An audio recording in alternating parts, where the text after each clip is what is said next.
So Vedic civilisation. Okay, ఇది Vedic civilisation, వేద కాలపు నాగరికత, వేదిక్ సివిలైజేషన్. చెప్పండి. స్టోన్ ఏజ్ అవన్నీ మనకేం లేవు, మరి సిలబస్ లో ఇచ్చాడా స్టోన్ ఏజ్? సో ఇది palaeolithic, mesolithic, megalithic, neolithic ages. చూద్దాం, ఇది కూడా అదైతే సిలబస్ లో ఇవ్వలేదు, ప్రిలిమ్స్ కి ఇవ్వలేదు అది. ఒకవేళ ఉంటే దాన్ని కూడా చూద్దాం. పలియోలిథిక్ పీరియడ్ ఎప్పటి నుంచి ఎప్పటిదాకా 25,000 years to 10,000 BC, that is palaeolithic. Palaeo means old, lithic means stone, old stone age, old stone age అని. నియోలిథిక్, న్యూ స్టోన్ ఏజ్ అని అన్నాం. This Indus valley civilization comes under neolithic. Indus valley దేని కిందకి వస్తుంది అంటే neolithic కిందకి వస్తుంది, కానీ అదైతే లేదు. But once we can see if it is there, that also we can see. So Vedic civilisation అని అన్నాం, వేద కాలపు నాగరికత, లేదా దీన్నే ఆర్యుల నాగరికత అని అన్నాం. చూడు, వేద కాలపు నాగరికత అని అన్నారు, లేదా దీనికి ఏమని పేరు అంటే ఆర్యుల నాగరికత అని పేరు. దీనికి ఆర్యుల నాగరికత అని చెప్పేసి అన్నారు. Second topic we had to see వేద కాలపు నాగరికత లేదా ఆర్యుల నాగరికత. This begins in the year of 1500 BC. It begins in 1500 BC, continue till 600 BC. Okay, so in this, one is we are calling early Vedic, one is later Vedic. One is we are calling early Vedic అని అన్నాం, one is we are calling later Vedic. Early Vedic, later Vedic అని చెప్పేసి అన్నాం. Okay, తొలి వేద కాలపు నాగరికత, మలి వేద కాలపు నాగరికత. ఒకటేమో ఇది తొలి వేద కాలపు నాగరికత, ఇదేమో మలివేద కాలపు నాగరికత. One is early Vedic, one is later Vedic అని చెప్పేసి తొలివేద, మలివేద అని చెప్పేసి అలా పిలిచాం. What idea? తొలివేద నాగరికాల కాలం మనకి చూసినట్లయితే it comes under 1500 BC to 1000 BC. There's a period of this one. So this one started in the year 1000 BC and continued till 600 BC. That's the period of this one. Okay, ఇందులో sources అన్ని కూడా చూస్తాం. What are important Vedas? Vedas are 4 in number, you know well. వేదాలు ఎన్ని అంటే 4. ఋగ్వేదం, యజుర్వేదం, సామవేదం, అథర్వణ వేదం అని చెప్పేసి అన్న వేదాలు 4. వేదాలకు మరి ఒక పేరు.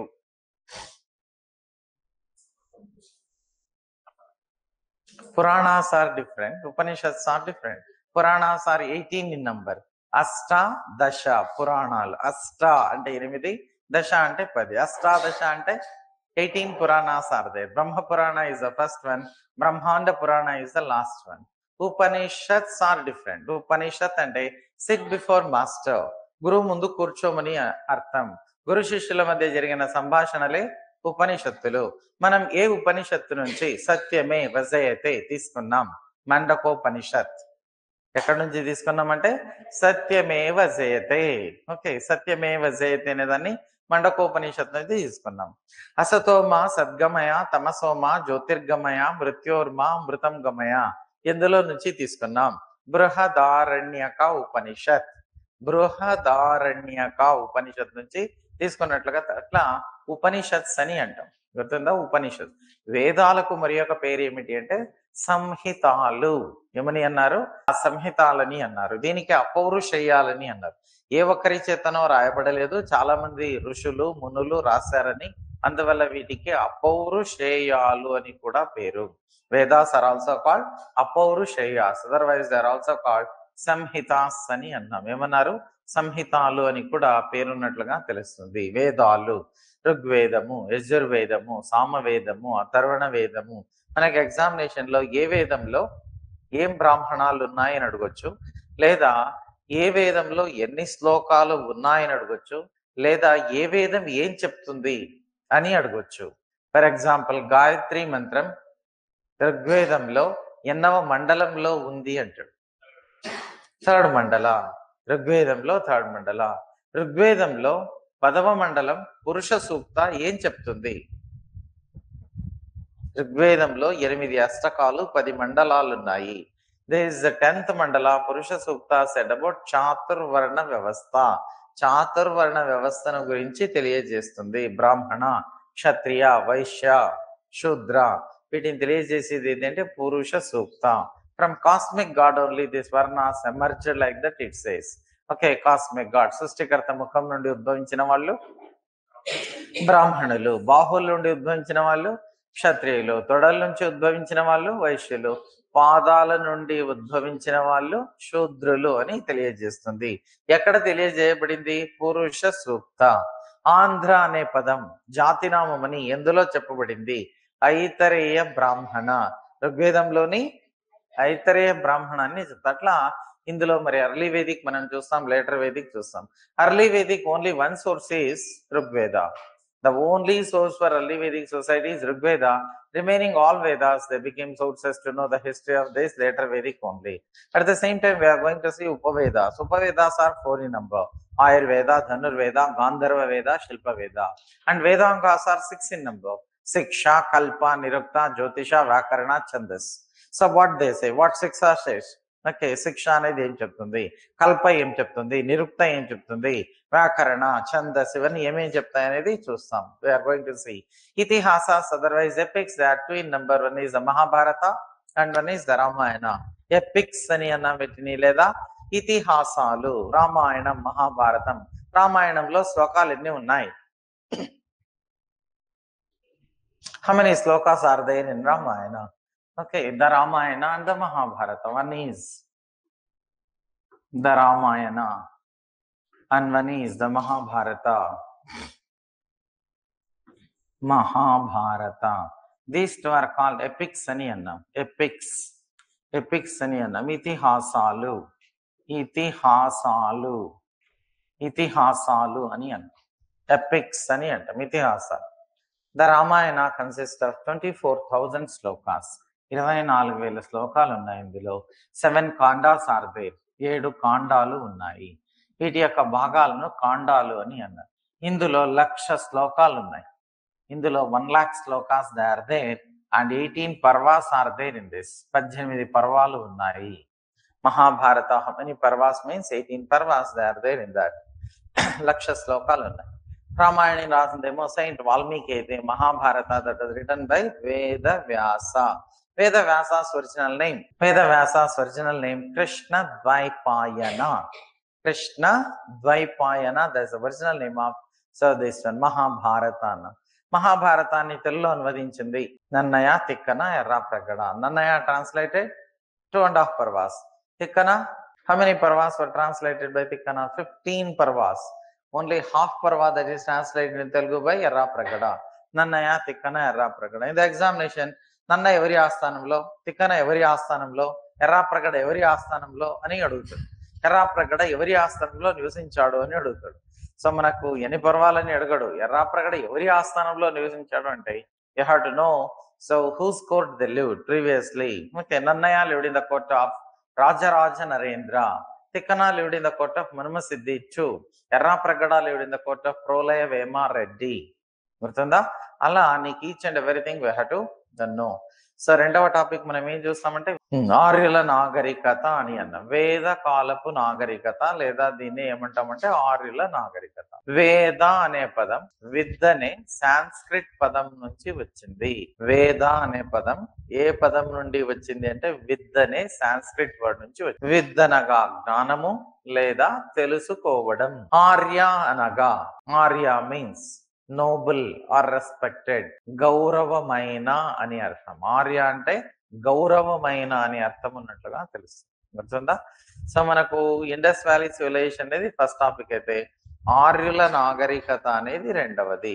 ఆర్యులు, మరి ఆర్యులు భారతీయులేనా లేదా ఎక్కడి నుండి వచ్చి ఇక్కడ స్థిరపడ్డారా అనే అంశం పైన అనేక అంశాలు పేర్కొన్నారు. There are so many comments related to the coming of Aryans to India. Okay, who said that Aryans settled at Sapta Sindhu? వీళ్ళు సప్త సింధు ప్రాంతంలో నివసించారు అని పేర్కొన్నది ఏసి దాస్. సప్త సింధు అంటే 7 నదుల ప్రాంతాన్ని సప్త సింధు అని అన్నారు.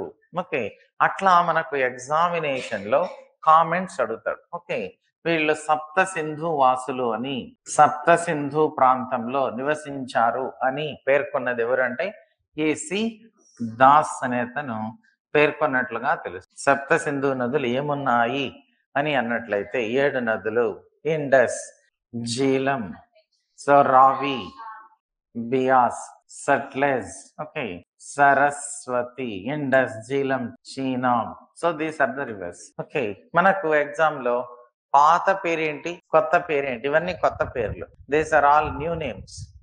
ఇవన్నీ కొత్త పేర్లు. దీనికి పాత పేర్లు ఏంటి అని మ్యాథ్స్ ద ఫాలోయింగ్ లో అడుగుతాడు. ఓకే, అందువల్ల దీనికి పాత పేర్లు ఏమో తెలియాలి, కొత్త పేర్లు ఏంటో కూడా. కొత్త పేర్లు అయితే ఇవి తెలుసు, ఇండస్, జీలం, చీనా, ఇవన్నీ తెలుసు. సో పాత పేర్లు ఏమున్నాయి అని అడిగినప్పుడు that you have to. Indus was called Indus. Indus ని సింధును సింధు అని పిలిచారు. Indus was called Sindhu. Okay, Jhelum Vitasta అని పిలిచారు. ఓకే, రావి పరుష్ని పరుష్ని అన్నారు. బియాస్ విపస్ విపస్ అని అన్నారు. సట్లే సుతుద్రి, సరస్వతి సరస్వతి, చీనాబ్ అసికిని, చీనాబ్ ఏమని పేరుంది అంటే. ఇట్లా మనకి ఎగ్జామినేషన్ లో మ్యాచ్ ద ఫాలోయింగ్ లో ఏదైనా అడగవచ్చు. మ్యాచ్ ద ఫాలోయింగ్ లో అంటే ఏదైనా అడగవచ్చు. తర్వాత షడ్ దర్శనాలు. షడ్ దర్శనాలు ఎన్ని ఉన్నాయి? షడ్ దర్శనాస్ ఆర్ 6 ఇన్ నంబర్. న్యాయ, ఫిలాసఫీ, న్యాయ దర్శనం, సంఖ్యా దర్శనము, యోగా దర్శనము, వైశేషిక దర్శనము, పూర్వ మీమాంస, ఉత్తర మీమాంస. ఇలా దర్శనాలు ఎన్ని అంటే 6. ఎవరెవరు ప్రవేశపెట్టారని మ్యాథ్స్ ఫాలోయింగ్ లో అడుగుతుంది. న్యాయ దర్శనాన్ని ప్రవేశపెట్టింది ఎవరు? న్యాయ ఫిలాసఫీ ఇంట్రడ్యూస్డ్ బై అని అడుగుతారు. న్యాయ ఫిలాసఫీని ప్రవేశపెట్టింది గౌతమ. ఓకే, షడ్ దర్శనాస్ అని అన్నాం. ఓకే, వీటికి ఏమని పేరుంది అంటే షడ్ దర్శనాస్ అని అన్నాం. షడ్ దర్శనాస్. ఓకే, షడ్ దర్శనాలు, షడ్ దర్శనాలు, వీటిని సద్దర్శనాలు అని అన్నారు. న్యాయ ఫిలాసఫీ, న్యాయ ఫిలాసఫీ, న్యాయ దర్శనము, న్యాయ ఫిలాసఫీ అన్నాడు. ఓకే, సో వన్ ఈజ్ న్యాయ ఫిలాసఫీ అని. దర్శనం అంటే ఫిలాసఫీ, న్యాయ ఫిలాసఫీ అన్నాడు.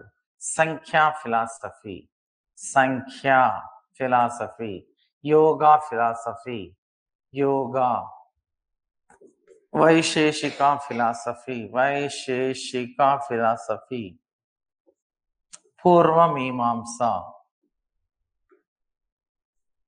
పూర్వ మీమాంస, ఉత్తర మీమాంస. తెలుగులో కూడా ఇవే రాసుకోవాలి. ఉత్తర మీమాంస, పూర్వ మీమాంస, దట్స్ వన్.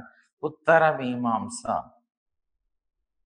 ఉత్తర మీమాంస, పూర్వ Mimamsa, Uttara Mimamsa. These are Shad Darshanas. Otherwise you can say 6 philosophies అని అన్న. మ్యాథ్స్ ఫాలోయింగ్ లో ఎవరెవరు ఏం ప్రవేశపెట్టారు అని. న్యాయ దర్శనాన్ని ప్రవేశపెట్టింది ఎవరు? సంఖ్యా దర్శనాన్ని ప్రవేశపెట్టింది ఎవరు? యోగా ఎవరు? ఇలా అడుగుతారు. ఓకే, సో ఏం చెప్తుంది ఇంతకీ న్యాయ దర్శనం అనేది? ఏం చెప్తుంది? What it says? Nyaya philosophy set what, and at the same time Sankhya philosophy says, yoga philosophy like that. If the question is asked, you must be able to answer. Okay, న్యాయ philosophy ఏం చెప్తుందంటే ఏ రకాలుగా, ఏ మార్గాల ద్వారా ఒక వ్యక్తి ఉన్నతమైన జ్ఞానాన్ని సంపాదించవచ్చు అని చెప్తుంది. న్యాయ philosophy says how a person can get knowledge, gain knowledge in different ways. చాలా రకాలుగా విజ్ఞానాన్ని పొందవచ్చు అని చెప్తుంది. చదవడం వల్ల విజ్ఞానం పొందవచ్చు, రాయడం వల్ల విజ్ఞానం పొందవచ్చు, లేదా through observation, by seeing, by listening, okay, by experiencing. Okay, experiencing అంటే ఎలక్ట్రిక్ వైర్ ఇట్లా ముట్టుకుంటాము, షాక్ కొడుతుంది అంటే దీన్ని ముట్టుకుంటే షాక్ కొడుతుంది అనే తెలివి వచ్చేస్తుంది. దీన్ని ముట్టుకోకూడదు, as we must be away from that అనేది ఎలా తెలుస్తుంది అంటే ఆ షాక్ వల్ల తెలుస్తుంది. అంటే రకరకాలుగా మనకు ఓకే విజ్ఞానాన్ని పొందవచ్చు అనే అంశాన్ని చెప్పినటువంటిది ఏది అంటే దిస్ న్యాయ ఫిలాసఫీ అన్న. సంఖ్యా ఫిలాసఫీ అనేది ఈ యూనివర్స్ అనేది పంచభూతాల వల్ల ఏర్పడింది గాని దేవుడి చేత సృష్టించబడలేదు ఇది అని చెప్పి. పంచభూతాల వల్లనే ఇదంతా ఏర్పడింది. All this universe that is created because of panchabhutas, not created by God. Okay, it's all created by panchabhutas. What are panchabhutas?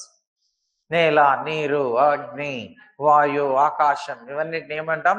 All these are called panchabhutas అని అన్నాం. అలా సో ఇవన్నిటిని కూడా మనం ఒక్కొక్కటి చూసాం. ఎవరెవరు ప్రవేశపెట్టారు? Who are the founders of this philosophies? Nyaya philosophy introduced by Gautama, Sankhya philosophy that was introduced by Kapila, Yoga philosophy introduced by Patanjali, Nyaya philosophy introduced by Gautama అనే అతను ప్రవేశపెట్టాడు. సంఖ్యా ఫిలాసఫీ ఇంట్రడ్యూస్డ్ బై కపిల, దీన్ని ప్రవేశపెట్టింది కపిల అనే అతను ప్రవేశపెట్టాడు. యోగా ఫిలాసఫీ ప్రవేశపెట్టింది Patanjali. Vaisheshika philosophy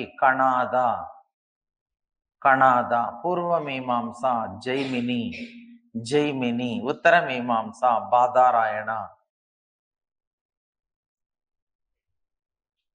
Who introduced these philosophies? Nyaya philosophy, that was introduced by Gautama. Sankhya philosophy, that is by Kapila. సంఖ్యా philosophy introduce చేసింది ఎవరంటే కపిల్. ఇవన్నీ చూస్తాం.